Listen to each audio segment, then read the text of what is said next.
수학의 김책 58쪽의 내용입니다. 이제 마지막을 향해 달려가고 있네요. 비례배분을 해볼까요? 라는 차시인데 이 비례배분이라는 말이 처음 듣는 데다가 왜 이거를 왜 더하라고 하냐, 곱하라고 하지? 라는 것 때문에 여러분이 좀 헷갈릴 수 있습니다. 뭐 예를 들어서 사탕이 있다고 해봐요. 사탕 5개가 좀 두껍네요. 사탕 5개가 있는데요. 이 5개를 A라는 친구한테 2개, B라는 친구한테 3개를 나누어 준다고 해보세요. 그러면 A가 가지게 되는 양과 B가 가지게 되는 양을 B로 나타내면 2대 3이 됩니다. 그런데 만약에 얘가 10개를 가지고 있었다고 해봐요. 10개를 2대 3의 비율로 나누어 준다고 생각해 보세요. 그랬을 때 예를 들어서 하나, 2개 A가 가져가고 하나, 둘, 셋 B가 가져갔을 때 이 첫 번째 한 번 딱 나누어 줬을 때 이 전체의 개수는 5개가 돼요.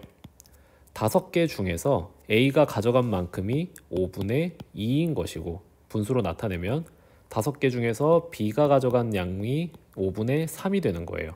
그런데 5라는 개수를 봤더니 A가 가져간 2개에다가 B가 가져간 3개를 더한 양, 이 더한 양이 분모로 오더라 라는 걸 발견을 하게 된 겁니다. 이런 문제에서는요, 만약에 이 5개라는 문제가 있으면 사실 계산할 필요가 없습니다. 2개 주고 3개 주면 끝이거든요. 그런데 10개, 20개, 30개 점점점 늘어나게 되면 여러분이 계산을 하는데 어려움을 느낄 수 있어요. 요는 이거예요. 요지는 전체가 A가 가져가는 B와 B가 가져가는 양을 합쳐요. 다 이 합친 양일 때 A가 2개 가져간다. 합친 양이 5개일 때 3개 가져간다. 이 비율을 우리가 구할 수 있다는 겁니다. 비례 배분이란 말은요, 비례해서 나누어 준다는 소리예요. 다른 말로 하면 비율로 배분한다, 나누어 준다 라고 생각하면 됩니다. 그래서 전항과 후항을 더해서 그 중에 분자는 전항이 가고 그런 수학적인 얘기가 여기에서 나오는 거예요. 한번 나누어 줄 때 얘가 이만큼, 얘가 이만큼이면 이 2개를 다 더하면 이제 그게 전체 분모가 되고요. 그런 식으로 생각을 해 나가면 좋겠네요. 문제를 풀면서 좀 적응을 해볼게요. 자, 1번 당근 10개래요. 10개입니다. 그런데 회색 토끼와 흰색 토끼에게 2대 3으로 나누어 주려고 한대요. 한번 나누어 줘봐요. 회색 토끼가 파란색으로 나타내면 회색 토끼가 이만큼 가져갈 때요, 흰색 토끼는 이만큼 가져가게 돼요. 그리고 한 번은 이제 다 나누어 줬어요. 끝났어요. 여기서. 그랬을 때 전체 나누어 준 개수는 2개와 3개를 더한 5개인데 그 중에 회색 토끼, 이 회색 토끼는 지금 2개를 가져갔죠. 지금 이거 정답 아니에요. 헷갈리면 안 돼요. 그리고 흰색 토끼는 지금 3개를 가져간 상태예요. 하지만 한 번 더 남아 있잖아요. 이것은 지금 전체가 5개일 때 2개와 3개가 나타나는 것이고 전체가 10개이기 때문에 비율을 곱해서 전체가 10개일 때요, 전체 5개 중에 2개를 회색이 가져가고 5개 중에 3개를 흰색이 가져갔더라. 그렇게 해서 계산을 해보면은 2는 얘는 4개가 되고요. 그 다음에 다시 약분해서 2, 3은 6. 실제로는 4개와 6개가 될 것입니다. 이거를 뭐 이렇게 풀어서 지금 하는 문제는 아니고 그냥 뭐 색깔 체크로 다시 한번 해보자면 다시 회색 2개 가져갈 때 흰색이 3개를 더 가져가기 때문에 앞에 있는 친구는 당근을 뭐 어떻게 그리지? 하나, 둘, 셋, 4개 가져갈 때 뒤에 친구는 당근을 하나, 둘, 셋, 넷, 5, 6개 가져갑니다. 뭐 풀떼기까지 그리려면 그려요. 네, 선생님은 파랑만 그릴게요. 그래서 몇 개? 4개와 6개다. 이 문제를 식으로 나타낸 게 2번이에요. 9를 1대2로 나누려고 한답니다.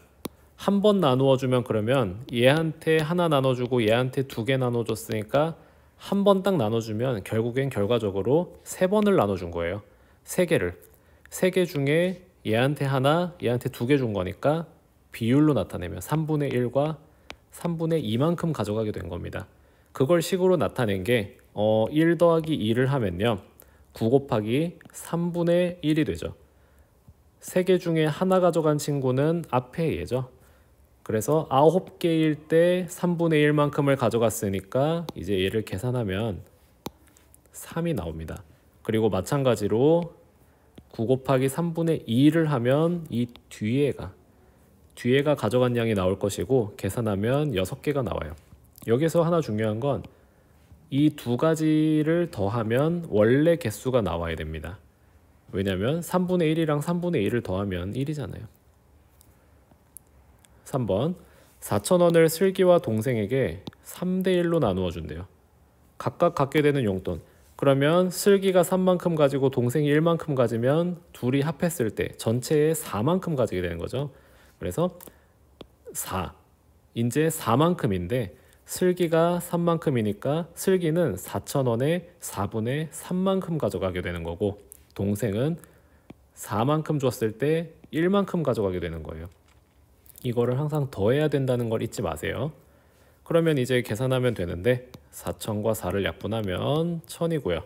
정답은 얘는 3,000원이 될 것이고 얘는 약분을 하면 1,000원이 될 것입니다. 그때 뭘 주의하라 그랬죠?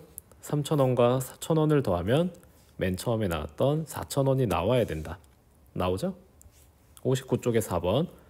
어느 날 낮과 밤의 길이의 비가 5대 7이래요. 여기서 지금 주의해야 될 건 아침 그런 거는 전부 다 낮으로 치는 겁니다. 뭐 저녁 그때 해가 딱 지냐 안 지냐를 지금 기준으로 세워야 돼요. 그럼 하루 몇 시간? 24시간. 24시간인데 낮이 5일 때 밤이 7이래요. 그러면 낮이랑 밤을 다 더했을 때 5 더하기 7이니까 12고요. 이때 우리가 구해야 되는 건 밤이니까 전체 12 중에 7만큼이 밤이래요. 그러면 계산을 하시면 2와 1이 나오고 2, 7, 14죠. 단위는 시간이니까 14시간이 나올 겁니다. 5번 연수내 학교 6학년 전체 학생은 420명이고요.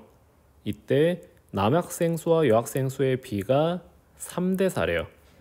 그러면 남학생이 3명일 때 여학생이 4명이니까 3명, 4명 합하면 7명이 되죠. 기준은 7명인 상태예요 지금. 그런데 지금 보니까 얘 여기서 잘못했네요. 420에다가 3 더하기 4를 해야 될 것을 3 곱하기 4를 했어요. 그랬으니까 12분의 4가 나오죠. 이 12라는 숫자는 어디에서도 지금 등장하지 않았던 약간 좀 생뚱맞은 그런 숫자예요. 얘를 곱했던 것이 잘못됐어요. 지금 그 문제에서 풀이 과정에서 잘못 계산한 부분을 찾아 이유를 쓰라고 하는데 지금 남학생의 비와 남학생의 비 3과 여학생의 비 4를 곱해버렸어요. 그러면 우리는 제대로 구하기 위해서는 420에다가 곱하기 남학생이 3명, 여학생이 4명. 아까 더하라 그랬죠? 4가 아니고 더하기. 그러면 7명마다 남학생은 3명, 여학생은 4명인데 지금 우리가 구해야 되는 건 여학생이네요. 그러면 여학생은 7명 중에 4명이고 전체 명수가 420이니까 420명 중에 7분의 4가 여학생입니다.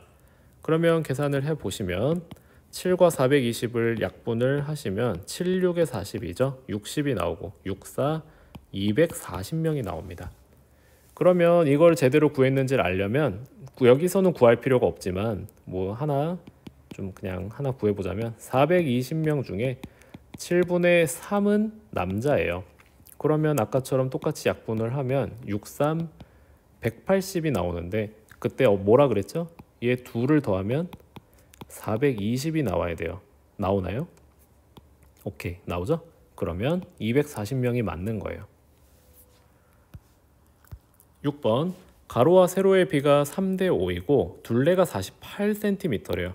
가로와 세로의 비가 3대 5, 둘레가 48cm인 직사각형이 있습니다. 이때 우리가 구해야 되는 건 이 직사각형의 가로가 몇 센티미터인지 가로.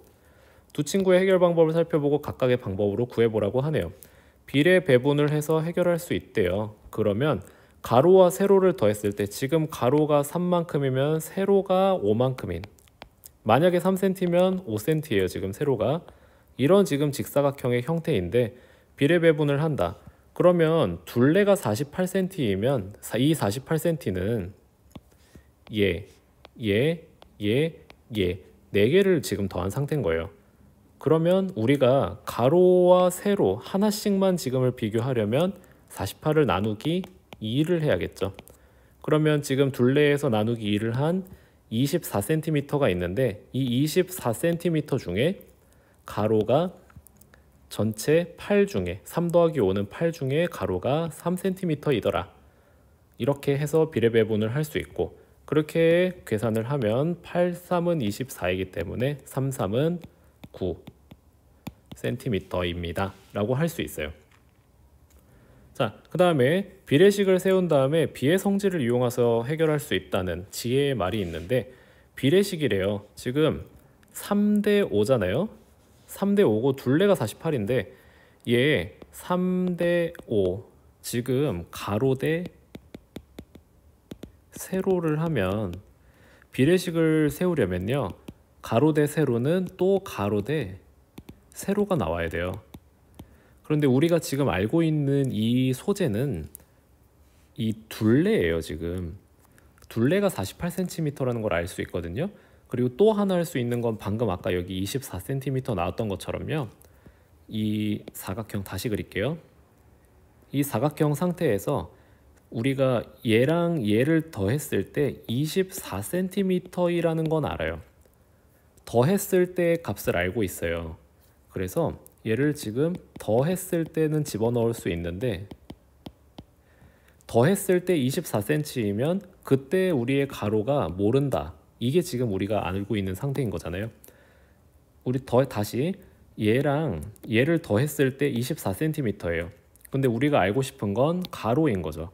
그러면 가로를 네모로 뒀을 때 네모 대 더했을 때라는 값은 알 수 있지만 지금 세로의 길이 우리 모르기 때문에 지금 이 상황에서 우리가 비례식을 세울 수가 없는 상태예요. 가로 대 세로를 기준으로 본다면, 그러면 똑같이 3대 5잖아요. 지금 3대 5에서 가로가 3이란 말이에요. 그러면 앞에 3을 그대로 가로를 두고, 얘가 지금 이 네모가 가로니까 비례식의 앞쪽에 있는 이 전항도 가로가 되는 거고, 뒤에 있는 후항을 마찬가지로 더했을 때로 두면 되는 거 아닐까요? 더했을 때 두면 3 더하기 5는 3일 때는 세로가 5니까 더하면 8이 나오잖아요. 그러니까 다시 좀 정리를 해서 적자면 좀 두껍게, 가로 3대 더했을 때 8은 내가 모르는 네모, 지금 가로의 길이를 모르는 이 네모 대 이 네모일 때 더했을 때 24cm가 나오는 이 비례식으로 푸는 방법이 하나가 있어요. 자, 그렇다면 얘를 하기 위해선 또 두 가지 방법이 있죠. 8에다가 지금 곱하기 3을 했으니까 3에다가도 똑같이 곱하기 3을 하는 방법 첫 번째, 그러면 9cm가 똑같이 나오겠죠. 그리고 또 다른 방법은 외항끼리 곱하고 내항끼리 곱해서 8 곱하기 네모는 3 곱하기 24, 그러면 8, 9, 72구나. 이렇게 해서 9cm를 구하는 방식까지 있습니다. 이거는 여러분이 선택하기 나름이에요. 자, 그러면 이렇게 해서 마무리를 짓고요. 이 또 다른 방식이 하나가 있는데요. 이거 잠깐 지울게요. 이거 방금 3대 8이 아니고 다시 가로 대 세로로 해볼게요. 그러면 가로 대 세로인데 우리가 지금 범위 알고 있죠? 3대 5예요. 3대 5예요. 그런데 3대 5는요, 지금 가로가 모르니까 가로를 네모라고 해볼게요. 네모 대 지금 얘랑 더한 게 24cm였잖아요. 그러면 24에서 네모를 빼면 얘가 세로가 되겠죠. 이렇게 해서 비례식을 완성할 수가 있기는 해요. 근데 문제는 얘네들 외항의 곱, 내항의 곱을 우리가 알기 위해서는 조금 이제 추론이 필요한 상황인 것 같아요. 그러니까 얘를 식으로 한번 정리를 해보자면 5 곱하기 네모는 3 곱하기 24 빼기 네모 이런 식으로 식이 복잡해져요 좀. 그렇기 때문에 선생님은 아까 얘기했던 것처럼 가로대 세로가 아니고 가로대 합계 얘로 지금 나타냈던 거예요. 이거는 여러분이 한번 생각을 좀 해보면 좋겠네요. 자, 그래서 58쪽, 59쪽 여기서 마무리를 짓고요. 이 비례배분이라는 친구가 조금 헷갈리고 여러분에게 생소하기 때문에 여기에서 많은 친구들이 좀 어려움을 느낄 거라고 생각이 들어요. 자, 하지만 어떤 의미로 선생님이 생각했는지 다시 한번 해설을 보면서 참고해 보면 좋을 것 같습니다. 자, 여기에서 마무리 짓도록 할게요. 수고했습니다.